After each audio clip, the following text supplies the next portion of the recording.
हम साधकों के पक्ष में जो बड़े छोटे स्तर के साधक हैं, माने जिनका भजन भी अभी बहुत थोड़ा है, जिनके जीवन में कोई नियम भी नहीं है, कोई विशेष संयम भी नहीं है, कोई ज्ञान भी नहीं है, कोई वैराग्य भी नहीं है, हम लोग अपनी परिस्थितियों में फंसे हैं, काम क्रोध लोभ मोह अहंकार सब भीतर भरा हुआ है, तो जिनकी साधन मार्ग में अभी बड़ी छोटी आयु है, एकदम प्रारंभिक स्तर है, उनको कैसे युगल किशोर मिले?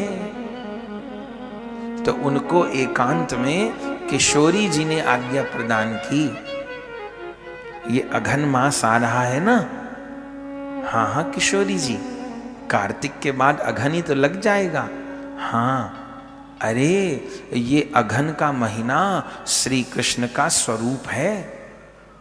भगवान गीता में कहते हैं ना कि मासों में मैं मार्गशीर्ष हूं। तो ये मार्गशीर्ष का महीना श्री कृष्ण का स्वरूप है। तुम इस एक महीने नियम करो। अब आप बताइए, क्या एक महीना भजन करके भगवान मिल जाएंगे? अरे ऋषि मुनियों को लाख लाख साल करके भगवान नहीं मिले भजन करके, लेकिन ये राधा रानी की दयालुता है। असलियत तो ये है कि उन्हें ही श्री कृष्ण देने हैं, और श्री जी जिसको चाहे उसको श्री कृष्ण देते, उनकी तो संपत्ति है। यहां राधा रानी गुरु तत्व है, गोविंद गुरुदेव की संपत्ति है, गौर हरि गुरुदेव की संपत्ति है, वो जिसको चाहे प्रदान कर दे, लेकिन अपने को समर्पण करना पड़ेगा। असलियत ये है कि वास्तव में साधन की भी बात नहीं है, मुख्य बात है कि मन में भूख है कि नहीं है। आपके पेट में भूख ही नहीं है, ठीक, आप एकदम छके पड़े हैं कुछ खा पी के, और हम आपके सामने बड़े थाल में राधा रमण जी का राजभोग सजा दें। ये राधा रमण जी की भोग लगी हुई दाल है, ये फुल्का है, ये खीर है, ये कुलिया है, ये मठरी है, ये है, ये है, हम थाल रख दें आपके आगे, लेकिन आप नाक तक भरे हैं, तो कितना प्रसाद हम आपके सामने रख दें, जगन्नाथ जी का, राधा रमण जी का आपको पाने की इच्छा ही नहीं होगी, चूंकि आप भरे हुए हैं। तो प्रसाद तो गुरुदेव ने दिया, पर मुझ जैसे प्राणी को भूख नहीं थी, तो भूख न होने के कारण मैंने प्रसाद को पाया नहीं। तो गुरुदेव तो गोविंद का प्रेम, गौर का प्रेम अभी प्रदान करे, तत्क्षण प्रदान कर दें, लेकिन हमको आपको गौर गोविंद का प्रेम प्राप्त नहीं हो रहा। इसका कारण केवल एक है कि मन के भीतर भूख नहीं है। कोई पूछे पात्रता क्या है, हम लोग नियम करेंगे यथासंभव छोटा मोटा। हमने तो भी कहा हम लोग नाटक करेंगे, हम लोग तो नकली हैं, नाटक ही कर सकते हैं, पर राधा रानी कृपा करके इस नाटक को सत्य कर दे। हम लोगों के इस एक महीने के अनुष्ठान को श्री जी सफल कर दें। नियम संयम तो कुछ हो नहीं पाएगा, दयालु किशोरी जी का भरोसा है, दयालु श्याम सुंदर का भरोसा है। तो किशोरी राधा इस नाटक को सत्य कर दे। नाटक करेंगे, आज से ही नाटक शुरू है, कल से और ज्यादा शुरू है। पर मैं झूठा हूं, पर मेरे गुरुदेव झूठे नहीं है। मैं झूठा हूं, मेरा गुरु सच्चा है, मेरे गौर सच्चे हैं, मेरे गोविंद सच्चे हैं। मैं झूठा हो सकता हूं तो कोई बात नहीं। तो इस नियत से मेरे भाई बहन आपको ब्रजवास करना होगा। जो आ गए हैं अब प्रयास करिए न लौटना हो, जो नहीं आ पाए हैं वो जल्दी से जल्दी आ जाएं। धाम तो धाम ही है। अब कहेंगे कि YouTube से हम देख लेंगे, वो सब अच्छा ही है, लेकिन YouTube पर अनुष्ठान देखना ऐसा ही है जैसे टीवी पर गंगा जी को देखना। तो टीवी पर गंगा जी को देखा जा सकता है, पर टीवी पर गंगा जी में डुबकी नहीं लग सकती। गंगा जी में डुबकी लगाने के लिए तो प्रत्यक्ष आना पड़ेगा। तो ऐसे ही जहाँ तक आवाज़ जाती है, जहाँ भी संभव है, जो धाम में रह रहे हैं उनका तो कहना ही क्या है। तो राधा रानी से पूछा गोपिकाओं ने कि हमको उपाय बताइए। अब राधा रानी कह सकती हैं कि तुम मेरी एकनिष्ठ हो जाओ, लेकिन अभी वो लगन श्री जी के प्रति नहीं है ना, क्योंकि श्री जी भी इस समय कितने बरस की हैं, वो भी 5-6 बरस की हैं। तो गोपिकाओं को लग रहा है जैसी हम हैं ऐसी ये हैं, ऐसे हमको भी लगता है जैसे हम हैं ऐसे गुरुदेव हैं। तो गोपिकाओं को लग रहा है जैसे लग नहीं रहा उतना, पर फिर भी कहीं समानता लगती है कि जैसे हम ऐसे। हाँ, ये राधा रानी श्याम सुंदर की बहुत प्यारी हैं, शायद हम भी बन जाएं। तो हमें उपाय बता दो।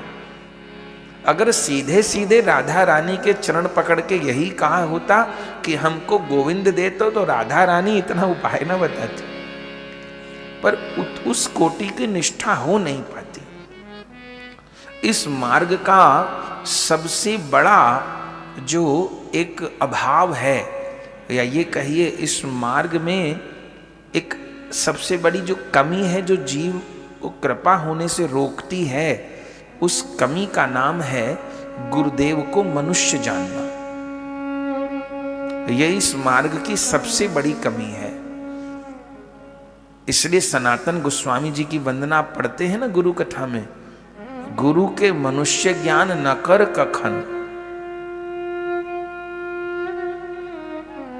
तो गुरु के लिए मनुष्य ज्ञान न हो, ये न हो कि जैसे मैं हूं ऐसे ये है ना। जैसे ठाकुर जी मानव देह धारण करते हैं, ऐसे प्रिया प्रियतम के प्रेम ने, प्रिया प्रियतम की नित्य किंकरी ने, मंजरी ने, प्रिया प्रियतम की सखी ने मेरे गुरुदेव के रूप में अवतार लिया है। श्री जी की लाडली प्यारी सखी आई है गुरुदेव के रूप में। किस लिए आई है? मुझ पर कृपा करने के लिए, मुझे अपनाने के लिए, मुझे मार्ग दिखाने के लिए, मेरे हृदय में युगल प्राप्ति की अग्नि पैदा करने के लिए, इसलिए वो आए हैं। ये दृष्टि हो। गुरुदेव में दोष दृष्टि होना तो नरक में जाने का रास्ता हो गया। गुरुदेव में मनुष्य बुद्धि न हो, सामान्य बुद्धि न हो, क्या कहना। अपने गुरुदेव भगवान के एक सेवक थे, डॉक्टर थे वो, क्या कहें आपको।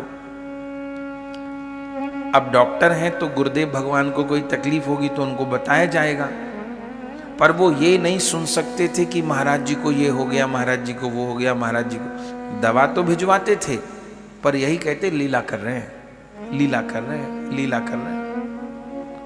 माने वो कभी हृदय से स्वीकार नहीं करते थे कि गुरुदेव की चिन्मय देह में रोग हो सकता है। गुरुदेव की चिन्मय देह है, गुरुदेव तो नित्य लीला के परिकर है, या तो हमारे भोग ग्रहण कर लिए हैं या जो भी कोई कारण है।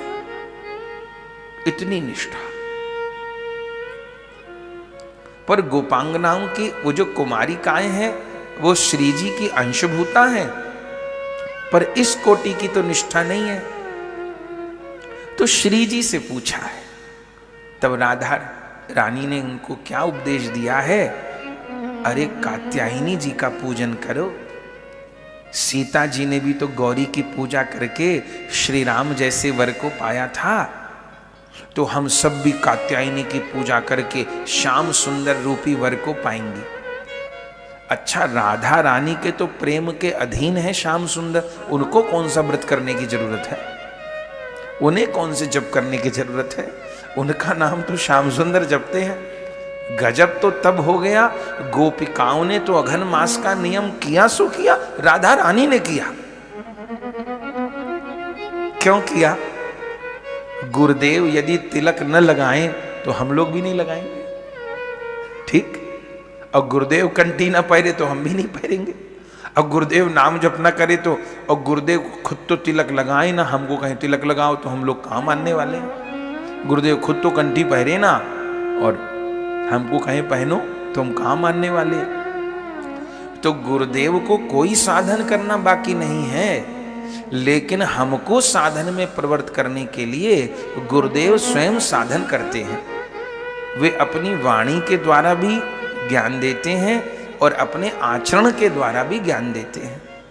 ऐसे राधा रानी ने अपनी वाणी के द्वारा तो आदेश उपदेश किया ही, लेकिन स्वयं भी आचरण किया। आज भी यमुना जी के तट पर वह कात्यायनी है जो यमुना जी की रज से बनाई गई, स्वयं राधा रानी के द्वारा, स्वयं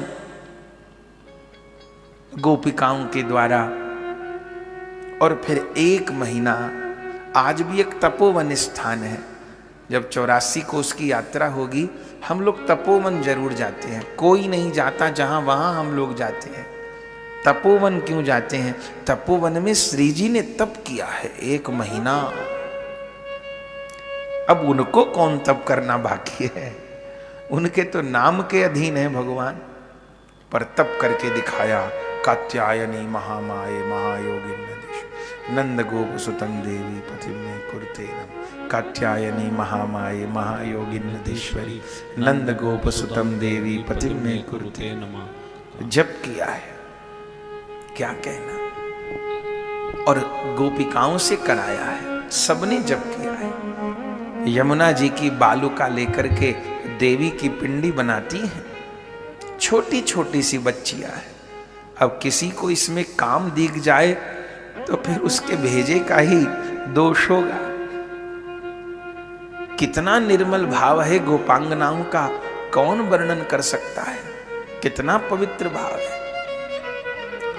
रात को ही सब अपनी अपनी डलिया सजा के रख लेती हैं। अब कल से हमको भी ये सब करना है। रात को ही सब डलिया सजा के रख लेती हैं। और छोटी छोटी बच्चियों को पूजा करना आता नहीं, अब वो पंडित थोड़ो है। तो थाली में रोली रख ली, चावल रख ली, चंदन रख लिया, हल्दी रख ली, फूल रख लिए, भोग रख लिए, आरती कर ली, स्नान का जल रख लिया। देवी की पिंडी बनाती हैं, स्नान कराती हैं, फिर वस्त्र पहनाती हैं, फिर चंदन लगाती हैं, रोली लगाती हैं, चावल चढ़ाती हैं। कोई पहले भोग लगा देती है, बाद में स्नान करा देती है। कोई पहले स्नान करा देती है, बाद में भोग लगा देती है। भोग लगाती हैं, वस्त्र पहनाती हैं, आरती करती हैं, झटपट झटपट पूजा करती हैं। और कात्यायनी महामाये महायोगिनी नदीश्वरी नंद गोप सुतम देवी पतिम में कुरते नमः। पतिम में इसका जप करती हैं, कात्यायनी से प्रार्थना करती हैं हमको नंद नंदन मिल जाए। और जब प्रणाम करती हैं, माने अब देवी को प्रणाम भी तो करेंगी ना। जब देवी को प्रणाम करती हैं तो मन में कितनी भूख होगी, कितनी लालसा होगी कि प्रणाम करती हैं तो सोचती हैं अभी जो सिर उठाऊंगी ना तो देवी प्रकट खड़ी होगी। इस पिंडी से देवी प्रकट होने वाली है। पहले दिन उनको ये आशा है, पहले ही दिन आशा है। अभी 2 फूल चढ़ाए नहीं, माने इतना पक्का विश्वास है। इसलिए अपने को कच्चे पक्के विश्वास से, कच्चे विश्वास से नहीं, पक्के विश्वास से। जो मेरे भाई बहन बिल्कुल नहीं आ पा रहे, फिर वो घर से ही, घर पे ही रज से छोटी सी देवी की पिंडी बनाइए। और एक कलश में यमुना जी का जल है तो यमुना जल विराजमान कर लीजिए, तुलसी जी को विराजमान कर लीजिए। एक यमुना जी की रज नहीं तो ब्रज रज तो सबके पास है, उससे एक छोटी सी पिंडी बना लीजिए देवी की। 1 महीने कात्यायनी का स्वरूप विराजमान कर लीजिए। और आश्रम में तो सुबह 5 बजे से लाइव होगा ही, तो फिर वैसे पूजन करिए। जो स्तुतियाँ गाई जाएंगी वो भी YouTube पर डाल दी गई हैं, तो उन स्तुतियों का पाठ करिए और फिर भजन करिए। जो ज़्यादा करते हैं वे अपने नियम को कम मत करिएगा, जो कम करते हैं वो बढ़ाने का प्रयास करिएगा। इस अघन मास में जो एक नियम का संकल्प रखा गया है, प्रतिदिन 4 माला उपदेश मंत्र की, भजनिताई गौ राधे श्याम, जप हरे कृष्ण राम, 16 माला महामंत्र की, हरे कृष्ण कृष्ण कृष्ण हरे हरे, हरे राम राम राम हरे हरे। 2 माला कात्यायनी मंत्र की, कात्यायनी महामाये महायोगिन्नधीश्वरी नंद गोप सुतम देवी पतिम में कुरते नमः। 2 माला कात्यायनी मंत्र की, 18 माला गोपाल मंत्र की और 27 माला राधा मंत्र की। जो अपने यहाँ से दीक्षित हैं तो उनको श्री गोपाल मंत्र राज, श्री राधा मंत्र राज जो प्राचीन हैं वह प्राप्त हैं, और जो कहीं अन्य स्थान से भी दीक्षित हैं या किसी अन्य परंपरा में दीक्षित हैं, जिनको गोपाल मंत्र राधा मंत्र प्राप्त नहीं है, मानिए राम मंत्र में दीक्षित हैं, तो वो सीताराम जी का मंत्र जपें गोपाल मंत्र राधा मंत्र की जगह। कोई लक्ष्मी नारायण जी के मंत्र में दीक्षित हैं तो वो गोपाल मंत्र राधा मंत्र की जगह लक्ष्मी नारायण जी का मंत्र जपें। बाकी उपदेश मंत्र, महामंत्र, कात्यायनी मंत्र ये सबके लिए अनिवार्य है। तो ये भजन का क्रम रहेगा। जो घर पे हैं अपने वो घर पर करें, और सबसे अच्छा तो यही है कि धाम आ जाएं, जितने अधिक दिन को हो सकता है उतने अधिक दिन को आ जाएं। तो गोपांगनाओं ने ये नियम किया है, पुरस्चरण किया है राधा रानी ने स्वयं, और पूरा दिन बीत जाता है। रात को ही डलिया सजा सजा के रख लेती हैं। अब उस समय घड़ी तो थी नहीं, तो चंद्रमा कहाँ आ गए इससे पता चलता था कि कितने बज गए। पुराने लोगों को पहचान थी, हमारे जो शरीर के दादाजी थे उनको पहचान थी। आसमान में चंद्रमा देख के बता देते कि लगभग कितने बजे होंगे, तो चंद्रमा की गति देखती थी। लेकिन आचार्य लोग वर्णन करते हैं वो बच्चियां रात को सोती ही नहीं, माने रात को तैयारी की, अब माता पिता कह रहे सो जाओ, नियम है नियम है। माँ बाप तो सो गए, अब जाग जाग के फिर तारे देख रही, कहाँ तक आ गए कहाँ तक आ गए कहाँ तक आ, देर ना हो जाए देर ना हो जाए। यमुना जी में सब में पहले मैं ही डुबकी मारूंगी, कात्यायनी पे सब में पहले जल मैं ही चढ़ाऊंगी, कात्यायनी पे फूल सबसे पहले मैं ही चढ़ाऊंगी। तो सोती नहीं है पूरी रात तो तारे गिनने में बीत जाती है। अब भोर हो जाएगी, अब और जहां 3 बजे बस उस समय तो निकल पड़ती हैं।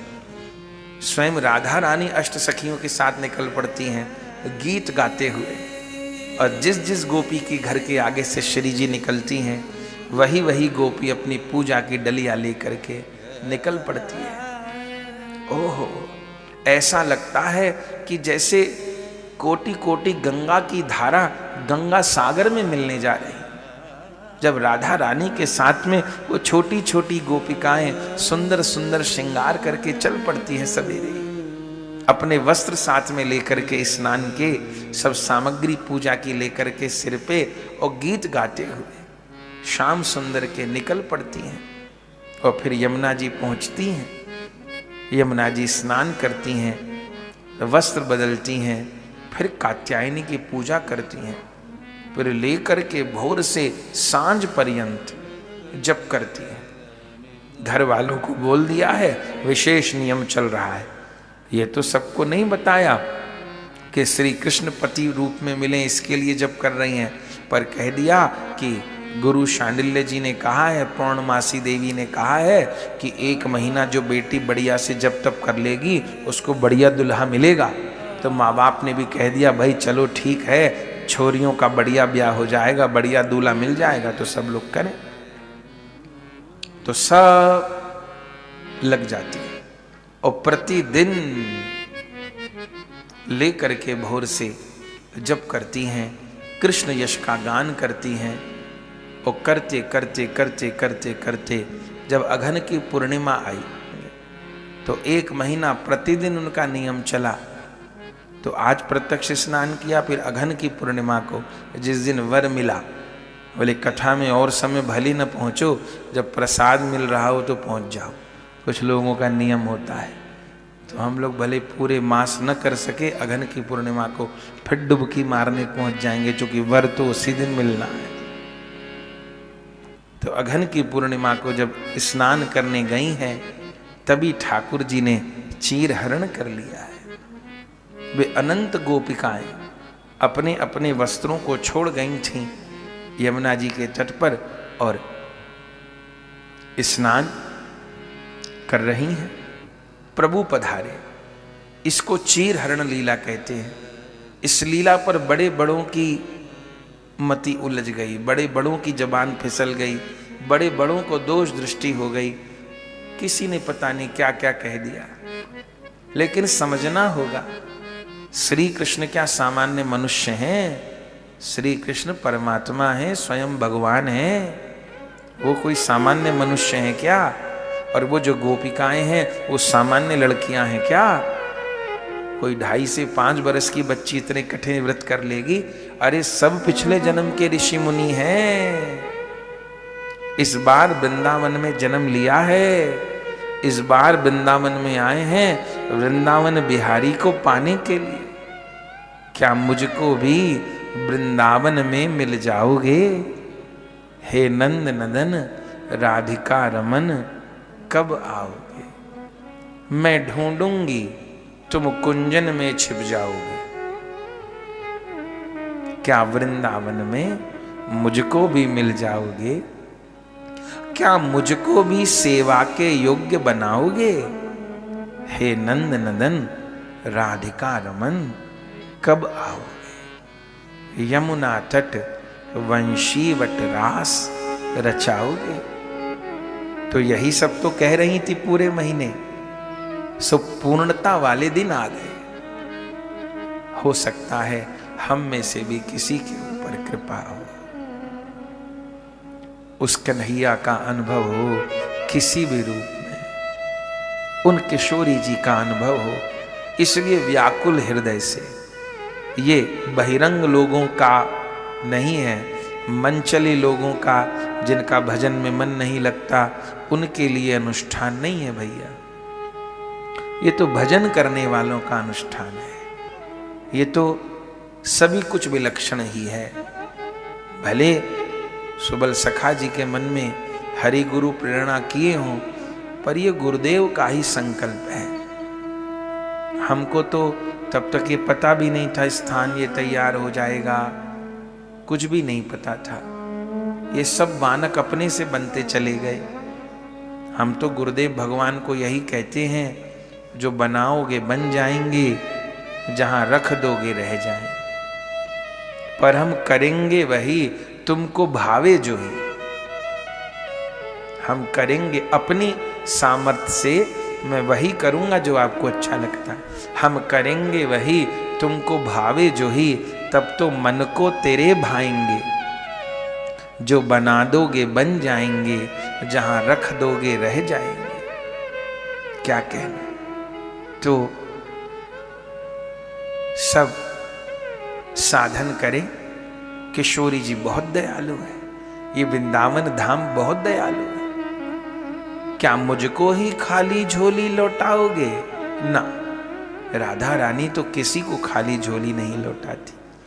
आप सत्य मानिए, जो भी इस मास में वास करेगा, अपने शरीर समय सामर्थ्य के रहते साधन, समय व्यर्थ नहीं करना है। वो जितना हमारे शरीर की सामर्थ्य है उतना करना है। आप सत्य मानिए, वंचित कोई भी नहीं रहेगा। किशोरी जी वंचित किसी को नहीं रखेंगी। किशोरी राधा तो दया की समुद्र है। हम सबको कृपा की बूंद अवश्य मिलेगी। स्वप्न में मिले, प्रत्यक्ष में मिले, मंदिर दर्शन करते मिले, जप करते में मिले, ध्यान में मिले, आन्मिक में मिले। आप देखिएगा, ये मास दिव्य है, ये धाम दिव्य है। और जिस साधन में हम लोग प्रवृत्त हो रहे हैं, वो साधन बहुत दिव्य है। आज सुबल सखा जी ने पहले दिन ही हमको कहा कि महाराज जी बहुत आनंद आया। मैंने कहा किस चीज में?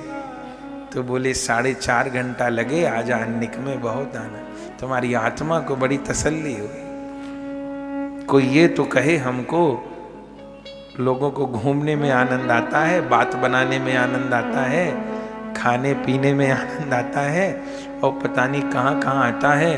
कोई वैष्णव ये तो आके हमको बोले कि महाराज आज मुझको जप में बड़ा आनंद आया, तो मैं तो बलिहार हो जाता हूँ उस समय।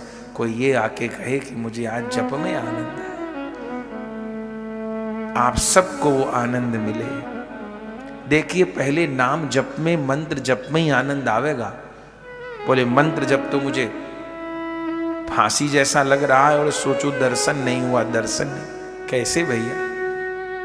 पहले पहली दूसरी चौथी पास होती है कि पहले बीए एमए किया जाता है? पहली दूसरी चौथी पास किए नहीं, 12वीं करेंगे सीधा क्या? तो पहले जप में आनंद आएगा, आपका मन नहीं होगा। वो जब गोपाल मंत्र गूंजेगा ना, अभी आपको चस्का नहीं लगा। जब मंत्र रात पवित्र अवस्था में आप करने बैठेंगे, वो जब मंत्र गूंजेगा, जब किशोरी जी का मंत्र भीतर गूंजेगा, आपके जन्म जन्म के अनर्थ की निवृत्ति होगी। ये युगल मंत्र आपके हृदय को प्रिया प्रीतम के बैठने का सिंहासन बनाएंगे मेरे भाई बहन। वंचित कोई नहीं होने वाला, पर मेहनत में कसर नहीं करनी है।